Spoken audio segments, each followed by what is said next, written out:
Are bull sharks really aggressive? The truth will surprise you.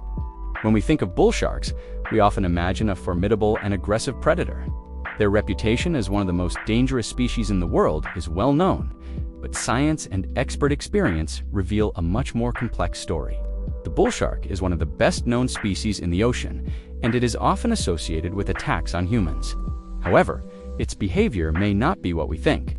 PADI dive master Kendall Trazer, with a decade of experience interacting with these animals, states that, in her personal experience, bull sharks have not shown super aggressive behavior. When she has been underwater with them, she acknowledges their potential danger, but believes their nature is not one of hostility, but of intense curiosity. Unlike other species, bull sharks do not fear humans. Their curiosity leads them to approach divers to investigate them. Trazer suggests that what is often interpreted as aggression is actually an interaction driven by their desire to understand what we are. Sometimes, they may give test bumps with their snout to explore, which can lead to incidents. However, Trazer insists that most attacks are not intentional. Historical data shows that bull sharks are responsible for a significant number of attacks. With 157 cases analyzed over 30 years, 60 of them fatal. But there is a positive fact. The probability of surviving a bull shark attack has increased over the years, thanks to improvements in medical care. Trazer even theorizes that sharks are learning. She believes they have developed the ability to give smaller test bites and even spit out human flesh. This idea, although unproven, suggests a level of adaptive learning in these animals. One of the biggest controversies surrounding their behavior focuses on shark feeding operations for tourism. Many wonder if this makes them more aggressive or alters their natural patterns. A 2018 study by Brenna and colleagues analyzed 22 studies on this topic and found no correlation between feeding operations and unprovoked shark attacks.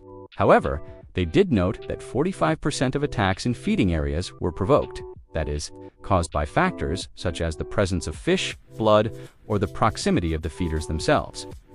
Although feeding operations can increase the shark population in an area, this does not mean they are more aggressive.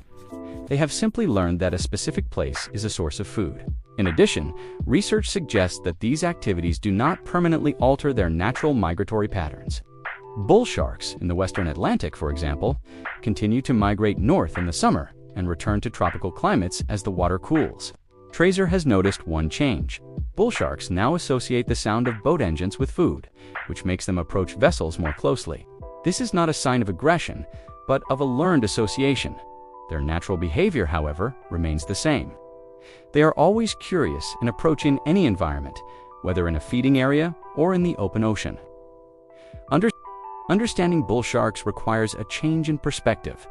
We must prioritize empathy over fear. They are a vital part of ocean ecosystems. Without them, the food chain could collapse, putting the health of the entire ocean at risk. Protecting these often misunderstood animals is protecting the ocean itself. This must be our main priority. Money